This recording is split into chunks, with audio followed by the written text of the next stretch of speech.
It was a quiet September evening in 1983 at the Sepukov 15 Command Center, a few hours south of Moscow. Inside a reinforced concrete bunker, hundreds of screens hummed with static and soft amber glow. The air smelled faintly of ozone and hot metal, the byproduct of machines that had been running without rest for days. Technicians spoke in low voices, their eyes fixed on green grids of light mapping the heavens above the Soviet Union. To them, this was just another night shift, monotonous, methodical, yet edged with the unspoken truth that at any moment, the world could end. High above the Earth, the new Oko satellite network drifted silently through orbit, watching for the unmistakable flash of American missile launches. The system was designed to do what no human could: detect nuclear war in its first seconds. If the United States ever decided to strike, these satellites would be the first to know. They would see the heat of rocket plumes rising from American silos, feed the data into the computers at Sepukov 15, and within minutes, trigger a chain of alerts that could unleash the full Soviet nuclear arsenal in reply. That responsibility rested, ultimately, in the hands of one man, Lieutenant Colonel Stanislav Petrov, a career officer trained to read signals, interpret patterns, and follow strict protocol. His job was not to question the machine, but to trust it. For years, the Soviet Union had poured vast sums into automating its early warning systems, believing that computers were faster, more reliable, and more loyal than people. In an era defined by paranoia, logic circuits and blinking diodes had become the guardians of civilization. Outside, the world was on edge.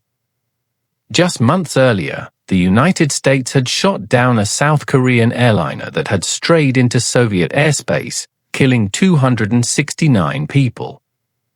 The Kremlin saw it as deliberate provocation. Washington called it tragic error.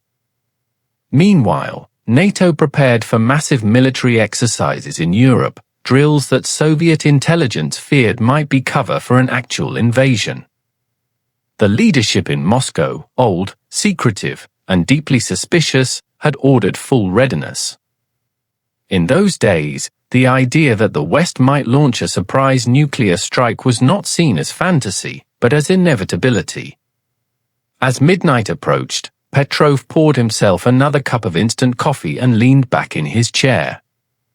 The room was filled with the rhythmic pulse of machines, steady and almost hypnotic.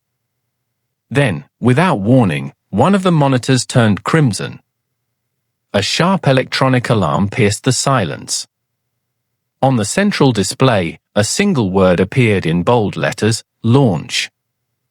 A missile had been detected rising from the United States. Every instinct told him to act. The procedures were clear: confirm the signal, report immediately to the General Staff, and prepare for retaliation. Within minutes, his report could set in motion a counterstrike involving thousands of nuclear warheads aimed across the Atlantic. But Petrov hesitated. Something felt off. One missile? It didn't make sense. If America attacked, it would not send one, it would send hundreds. He stared at the screen, waiting for the data to refresh. Then a second missile appeared. Then a third. The computer's voice announced the grim verdict: multiple launches detected. Probability of attack, high. Red light strobed across the bunker. The operators froze, awaiting orders from their commanding officer, the man who now stood at the narrow divide between peace and apocalypse. Petrov felt his pulse rising, the sound of his own breathing louder than the alarms. He checked the data feed again. The numbers were consistent, the telemetry precise. Every piece of logic confirmed that missiles were on their way. Yet deep inside, something refused to believe it. He knew the machine's limits. He knew how the algorithms could misinterpret reflections, satellites, and sunlight. The system was powerful, but it was not infallible. As the countdown clock ticked, he realized that whatever he chose would define history. If he reported an attack and it turned out to be false, the Soviet Union would launch an unwarranted nuclear strike. If he ignored it and it was real, his country would cease to exist. There was no room for certainty, only judgment, instinct, and courage. In that bunker beneath the Russian soil, surrounded by blinking machines and frightened men, the fate of the world rested on a decision that could not be programmed. The night the machine awoke, it was a human being who had to decide whether to believe it. To understand why one Soviet officer's hesitation mattered so much, we have to step back to an age when fear itself was an instrument of state policy. The early 1980s were not the hopeful twilight of the Cold War that history sometimes remembers. They were its darkest hours. Both superpowers were ruled by men who believed, with absolute certainty, that the other side was preparing for annihilation. The arms race had become a living organism, feeding on suspicion, growing stronger with every act of distrust. In Washington, President Ronald Reagan spoke openly of the Soviet Union as an evil empire. His words echoed through the halls of the Kremlin like a warning. The Americans had begun deploying Pershing II missiles to Europe, weapons that could reach Moscow in less than 10 minutes. To the Soviet High Command, that was not deterrence, it was the blueprint for a decapitation strike. Every radar echo, every transmission, every satellite flicker was now interpreted through the lens of impending doom. The Soviet leadership, aging and weary, saw ghosts in every shadow. Leonid Brezhnev had died only months earlier, and his successors, Yuri Andropov and later Konstantin Chernenko, inherited a system addicted to secrecy and fear. Andropov himself, a former KGB chief, trusted no one, not even his own generals. He had witnessed the chaos of past intelligence failures and became obsessed with the idea that the West might strike first. He ordered Soviet intelligence to monitor NATO's every move and warned his commanders, the enemy's hand is always reaching for the button. That hand, to Andropov's mind, was guided by technology. The United States had revolutionized its command and control systems, integrating computers, satellites, and real-time targeting. The Soviets were desperate to keep pace. They poured enormous resources into electronic early warning networks, coded communications, and orbital surveillance. If a human could hesitate or make a mistake, a machine could not, or so they believed. It was a kind of faith, built not on religion but on circuits and code. Inside those concrete bunkers south of Moscow, that faith took shape in glowing screens and humming processors. The OKO system, the crown jewel of Soviet defense, consisted of satellites in highly elliptical orbits designed to peer over the curvature of the Earth and watch for the heat signatures of American missile launches. These satellites transmitted their data down to computers at Sapukov 15, where men like Stanislav Petrov were trained to interpret their results.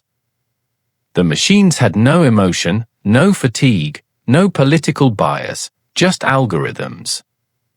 In theory, that made them perfect. But beneath the surface of this technological bravado ran a deeper anxiety.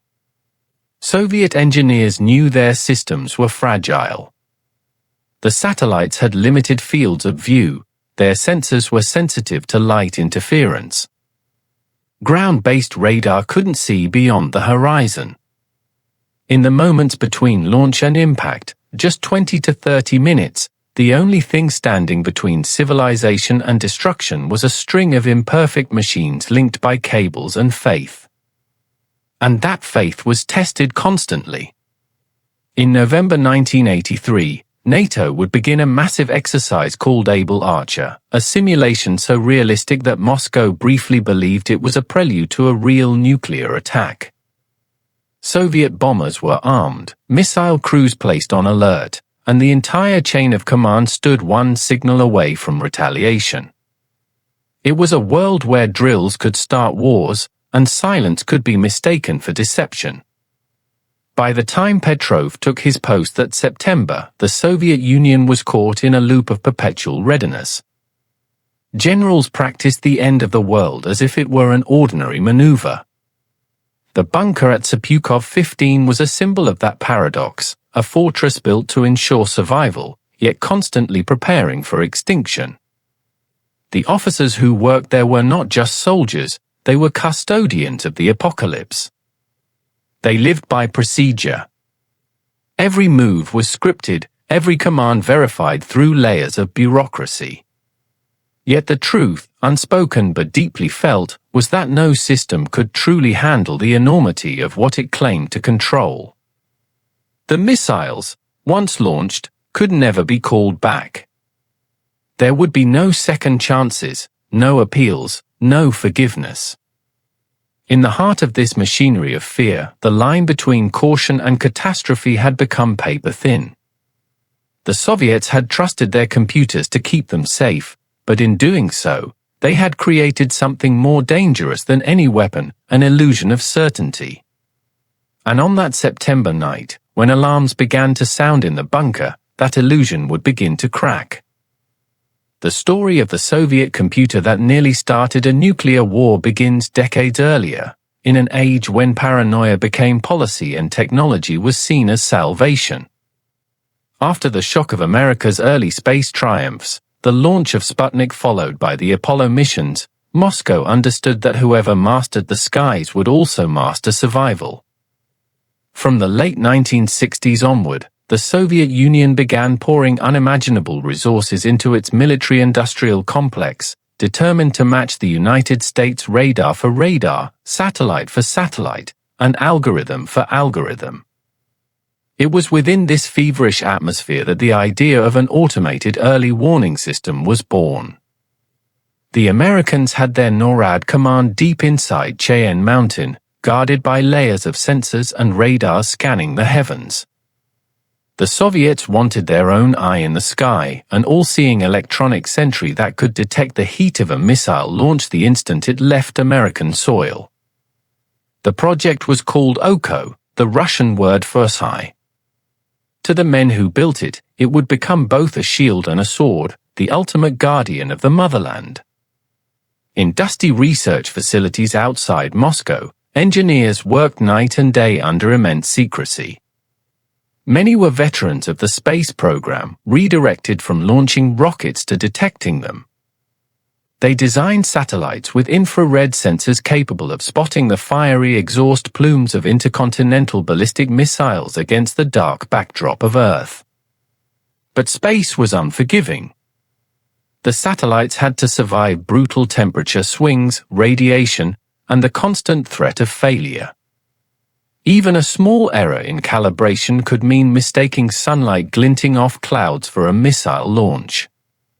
Every misstep carried consequences measured not in money, but in lives.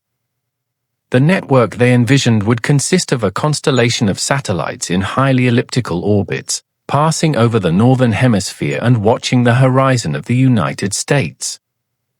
Their signals would beam down to two command centers, one outside Moscow and another in the Urals. Their massive computers, primitive by modern standards but revolutionary in their time, would process the data in real time. The logic was simple. When the infrared sensors detected heat consistent with a launch, the computers would cross-check timing, trajectory, and pattern. If it matched an ICBM, alarms would trigger. The system would then give the Soviet leadership just minutes to decide whether to retaliate. By the early 1980s, OKO was still in its infancy. Only a handful of satellites were operational, and many of their orbits left long blind spots where the system could see nothing at all. Yet within the Kremlin, the project was hailed as a triumph of socialist science, a technological answer to America's overwhelming advantage. Propaganda films depicted the system as flawless, a watchful guardian that never slept. few dared to admit how fragile it truly was. Even among the scientists who built it, unease lingered. One engineer later confessed that he lost sleep over a simple question: what if the computer makes a mistake? He had seen how data could be corrupted by cosmic radiation or atmospheric interference. He knew that a signal misread could cascade into catastrophe. But to voice those doubts in the Soviet Union of the early 1980s was to invite suspicion, even accusations of sabotage. So he said nothing. Meanwhile, the political leadership's faith in automation only deepened. The party loved machines; they obeyed without question, without emotion, without conscience. A computer could not be bribed or disloyal. It could not hesitate. And in a country ruled by fear of human error, that made it the perfect soldier. By 1982, Sapukov 15 became the beating heart of the OCO system. Dozens of officers worked rotating shifts around the clock, staring at rows of flickering cathode ray screens. Every blip, every line of code, every flicker of light represented the life or death of millions. They operated within rigid doctrine: trust the system, confirm the signal, follow the procedure. Human judgment was secondary. Faith in technology was absolute. But the irony was cruel. The very system designed to eliminate human weakness would soon depend entirely on one man's willingness to disobey it. For within its circuits and sensors lay a flaw, a subtle, invisible vulnerability that no engineer had predicted. And in September 1983, that flaw would awaken, transforming an ordinary night shift into the most dangerous moment of the nuclear age. The bunker at Sapukov 15 was not a place built for comfort. Hidden deep within the forests south of Moscow, it stood as part of a vast network of concrete fortresses scattered across the Soviet Union, each designed to survive the first few minutes of a nuclear exchange. Inside, the air was cool and metallic, heavy with the scent of solder, oil, and recycled oxygen. The corridors were narrow and dim, lined with exposed wiring and heavy steel doors that sealed with a hiss. It was a world apart from the sunlight above, a place where night and day ceased to matter. In September 1983, Lieutenant Colonel Stanislav Petrov reported for his overnight shift with the quiet weariness of a man who had spent years living under the hum of machines. He was 44, methodical, and known among his peers as calm under pressure.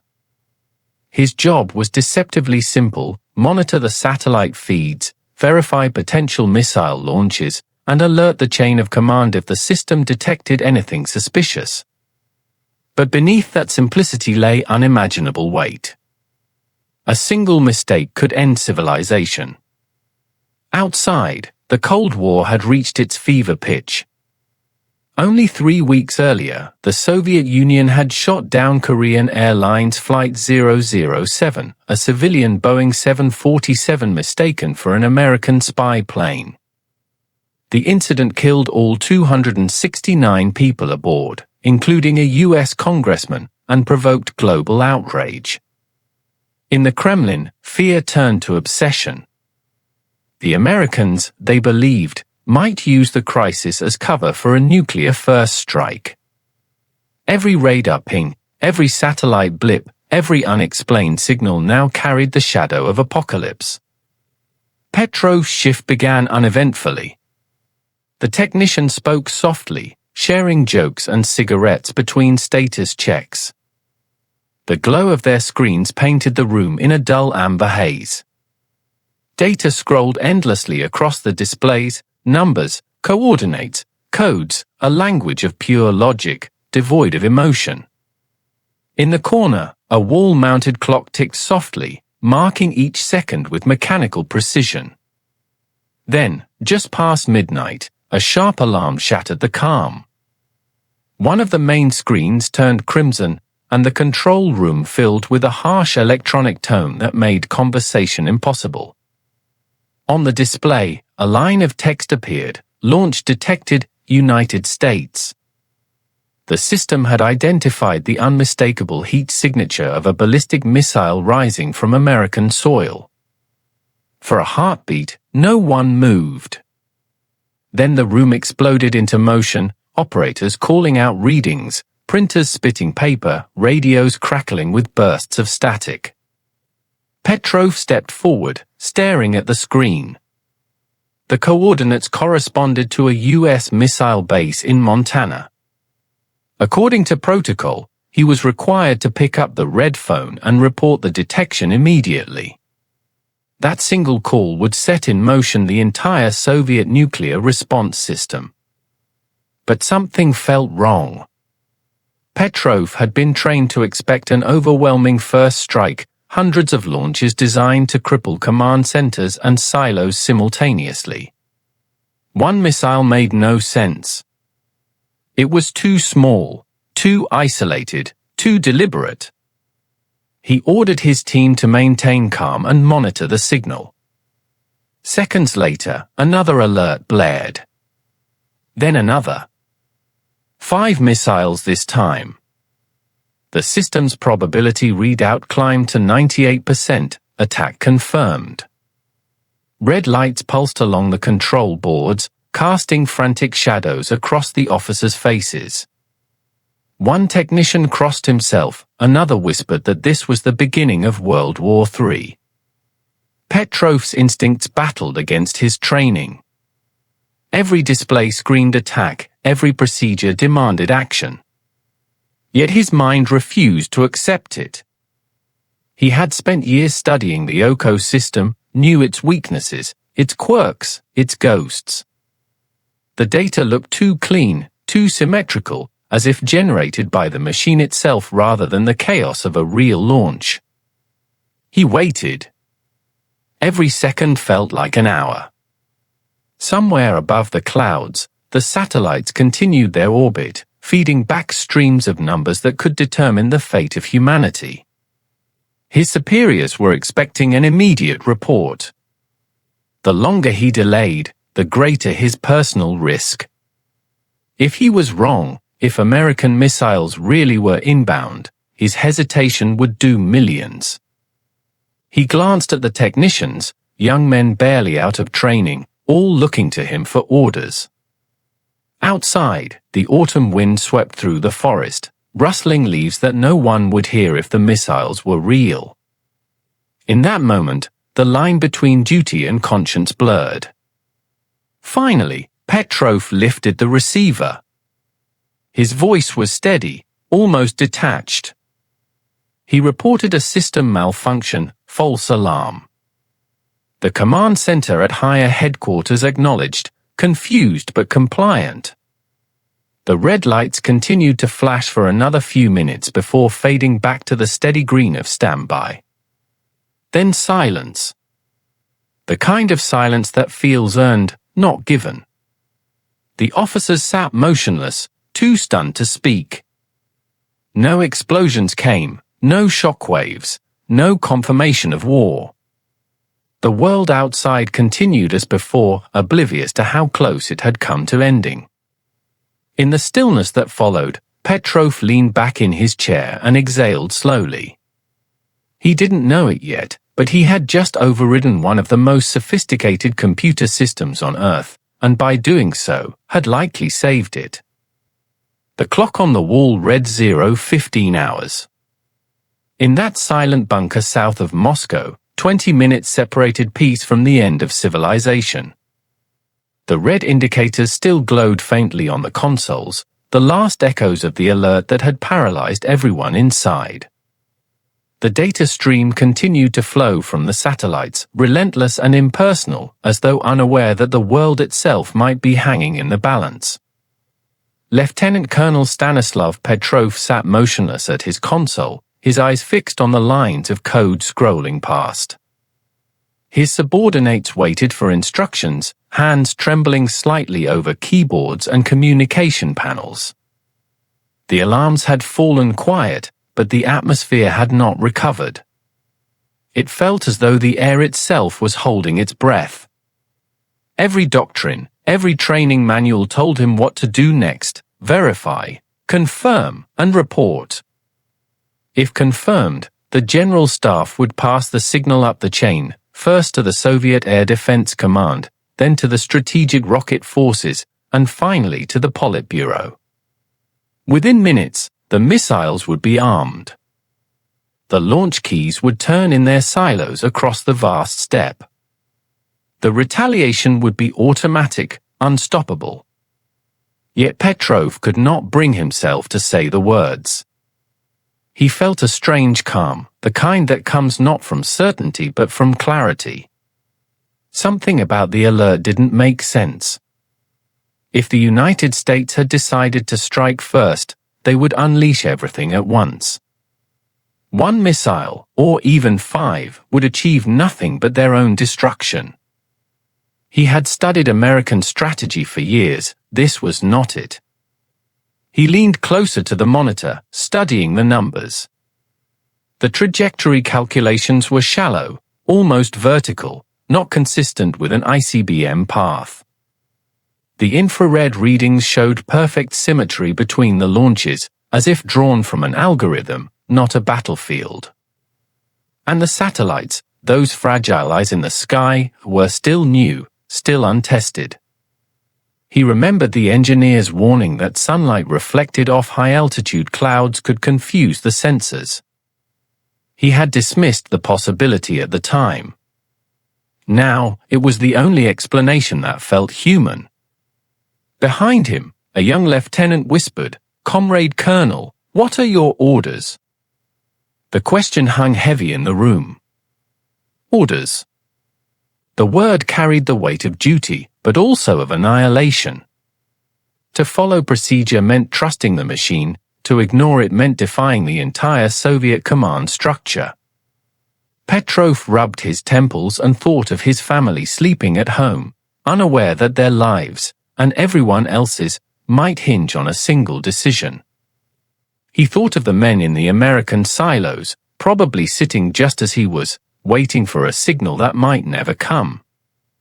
Across the world, in both hemispheres, thousands of human beings had been reduced to extensions of machines.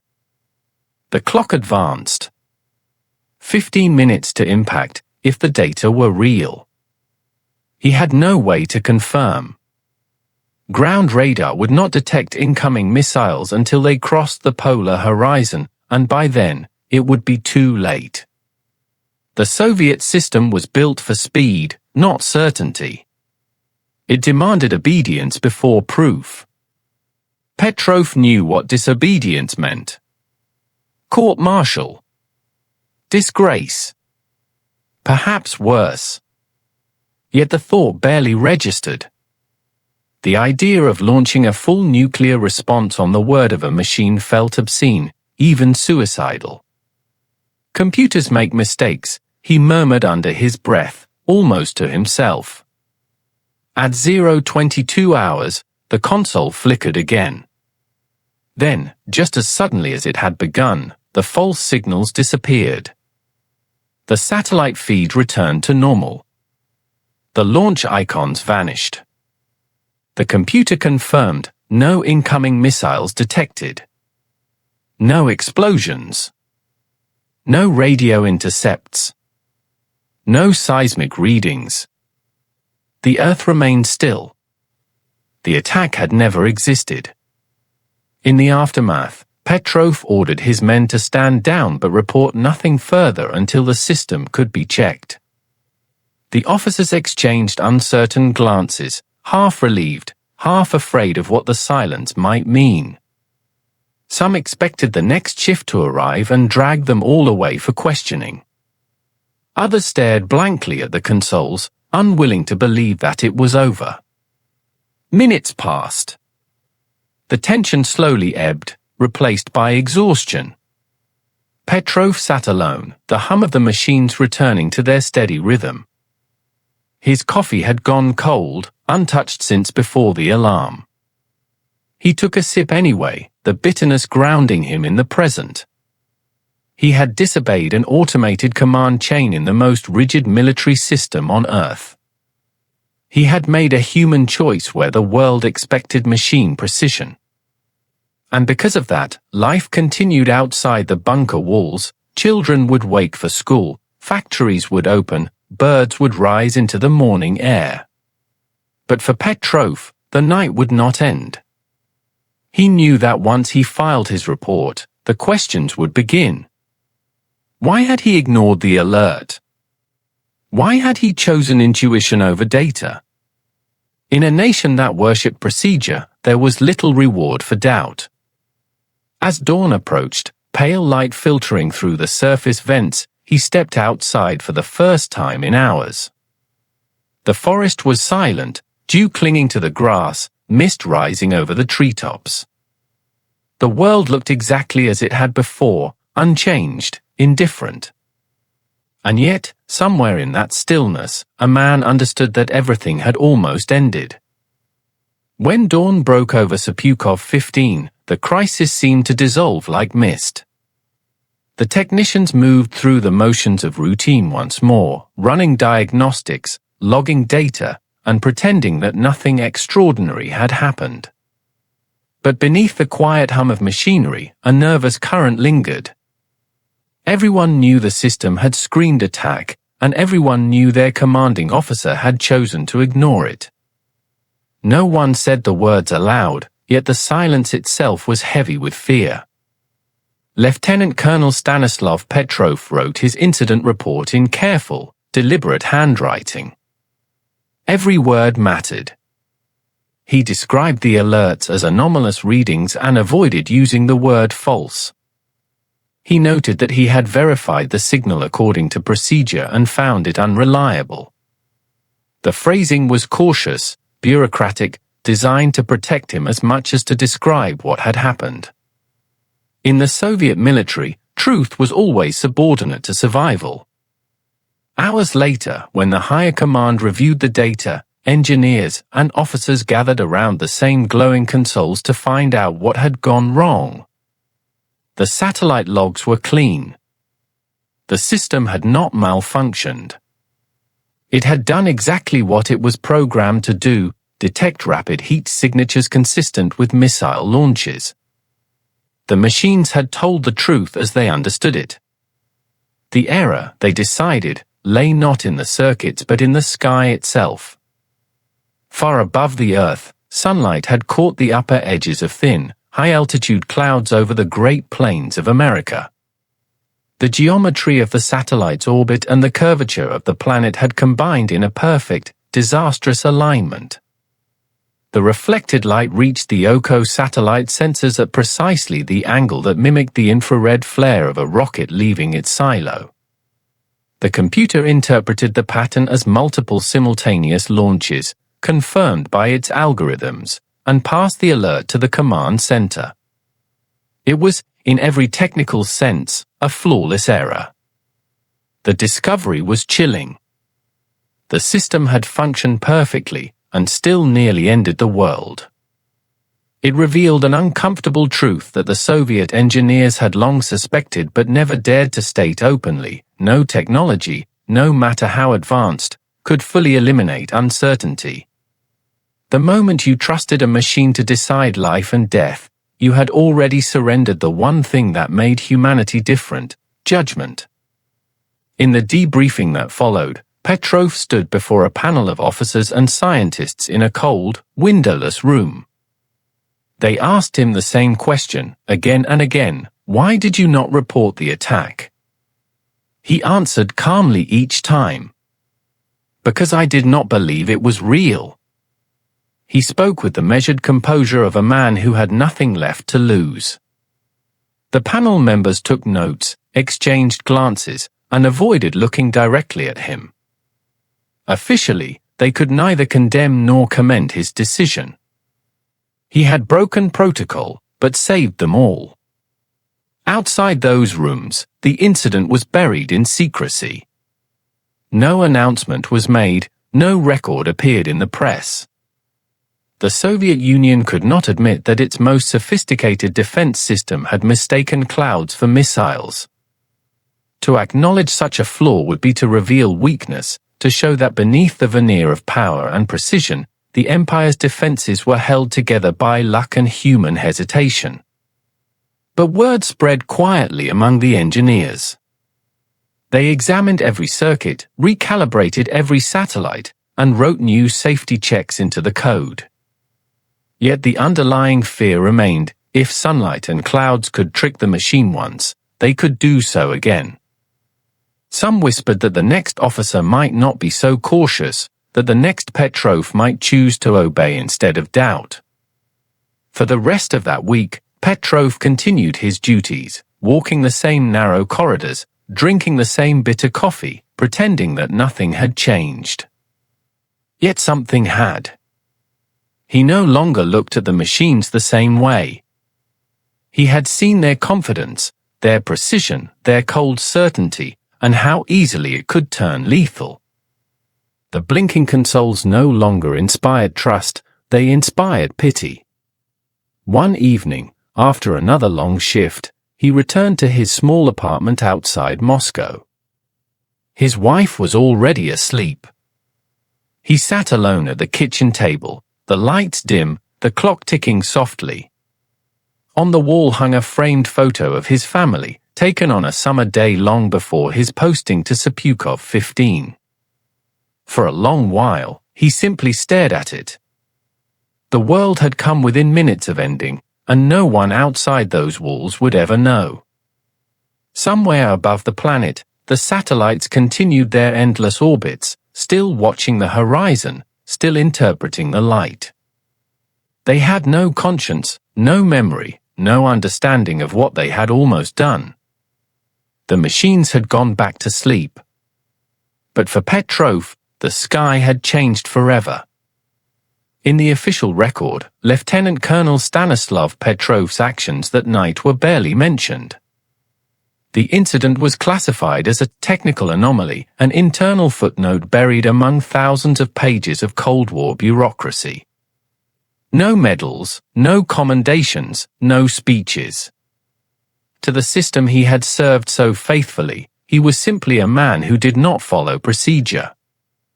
Yet for the briefest moment in human history, his refusal to obey a machine had kept the world alive. For days after the event, Petrov's superiors avoided him. He was summoned to quiet meetings with generals who spoke in vague, careful language. They asked for details, but not gratitude. They seemed less interested in the fact that he had prevented nuclear war and more concerned about how his decision might be interpreted by the party. In a nation where hierarchy was sacred and the chain of command absolute, independent judgment, even when correct, was dangerous. He was transferred to a different post soon after, given work of lesser importance, and told not to discuss the matter. The official explanation for the incident remained sealed. The engineers who investigated the OCO system were ordered to correct the malfunction and to ensure that such ambiguity would never happen again. No one dared to say the obvious: the malfunction had not been in the machine, but in the idea of trusting it completely. Petrov's colleagues called him lucky. Others whispered that he had taken an unnecessary risk, that he had gambled the safety of the nation on a hunch. They couldn't understand that his luck had been nothing more than reasoning and restraint. In the Soviet Union of the 1980s, both were rare commodities. The machinery of state preferred obedience, men who pressed buttons without hesitation. But Petrov had not been raised in a world of blind obedience. He was the son of a pilot and a nurse, born during the Second World War, when the Soviet Union had fought not with algorithms but with courage and exhaustion. He had studied engineering before joining the military, fascinated by logic and precision. Yet he had also learned that logic could never replace intuition, that machines could calculate, but only humans could doubt. That doubt had saved everything. At home, his wife, Raisa, noticed the change in him immediately. He came back from the bunker quieter, more withdrawn. When she asked what was wrong, he shrugged it off. How could he explain that the world had almost ended while she was asleep? He couldn't tell her about the alarms, the flashing red lights, the minutes that felt like centuries. So he told her nothing. She assumed it was just fatigue, the toll of another long night shift. Years passed. The incident faded into obscurity. The Soviet Union itself began to crumble under the weight of its contradictions, the vast military budgets, the failing economy, the silent despair of its citizens. By the time the Berlin Wall fell, Petrov had retired early, his service file unremarkable. He lived quietly in a small apartment in Fryazino, a suburb east of Moscow, caring for his ill wife and growing tomatoes on his balcony. To his neighbors, he was just another aging veteran of a forgotten war. It wasn't until the late 1990s, after the collapse of the USSR, that fragments of the story began to surface. A retired general mentioned the incident in a memoir.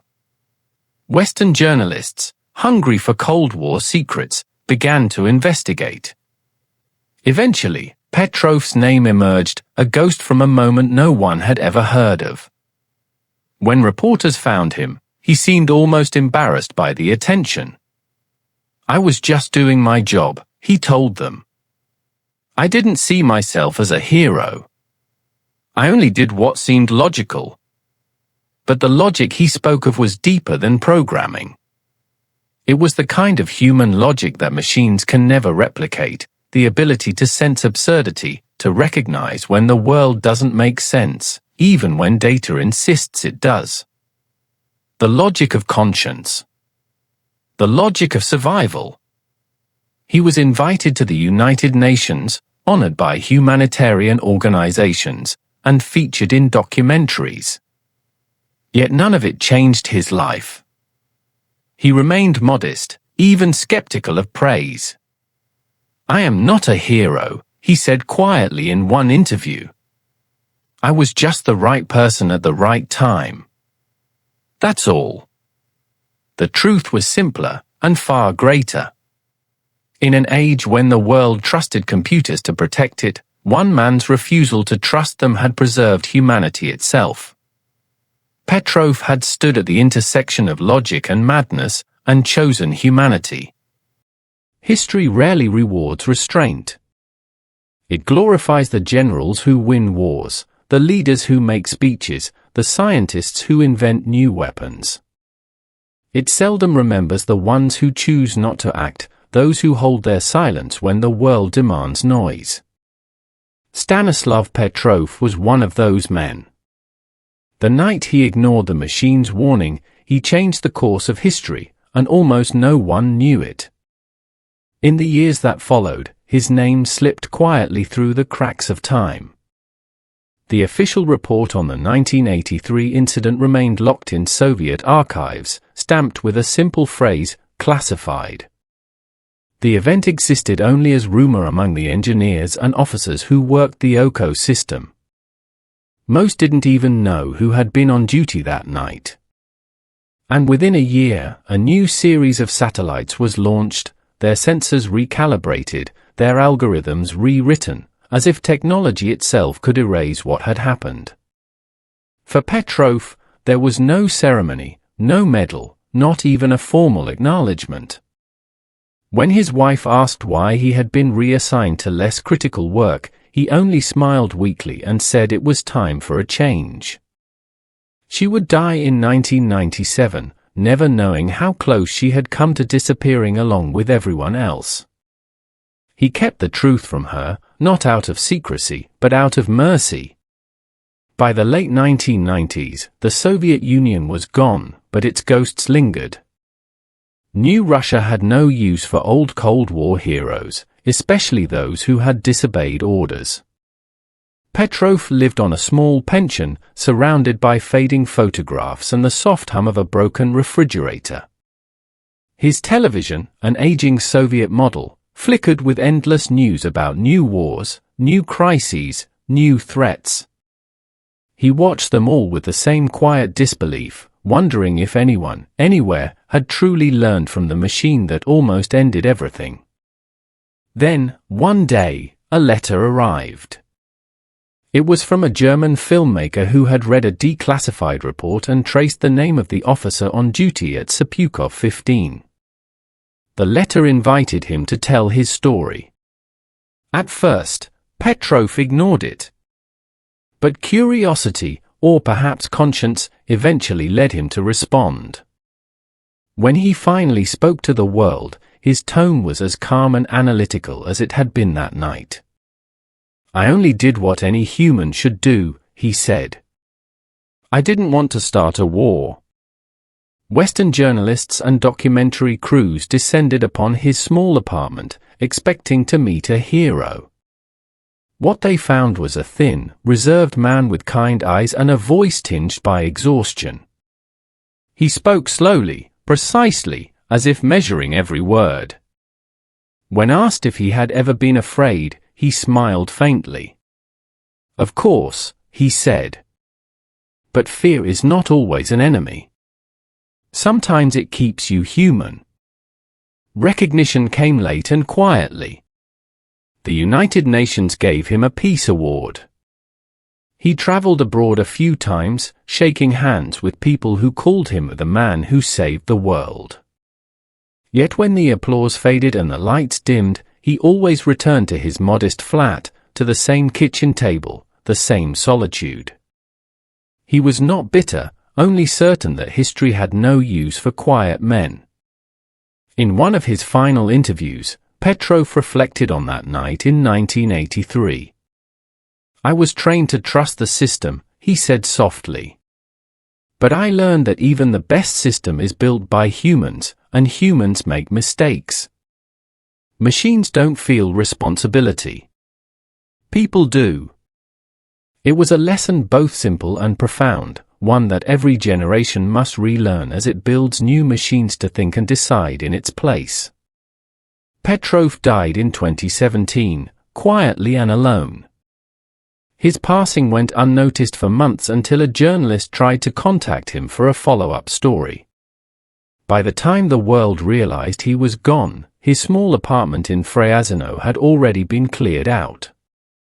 The man who had once stood between humanity and nuclear war left behind no monuments, no memoirs, only the faint echo of a decision that had saved everyone else. In the end, his story was not about heroism, or technology, or even the Cold War. It was about judgment, the rare and fragile ability to pause when everything demands action. The computers at Sepukov 15 had done their job perfectly, they had followed logic to its deadly conclusion. But the man at their console had remembered something the machines could not, that truth, without understanding, is only data, and data alone cannot save the world. For one brief moment, the fate of humanity rested not in governments, generals, or algorithms, but in a single act of hesitation, a pause between two breaths that kept the sky empty and the earth alive. And history, though slow to speak, will forever owe its silence to the man who disobeyed the machine.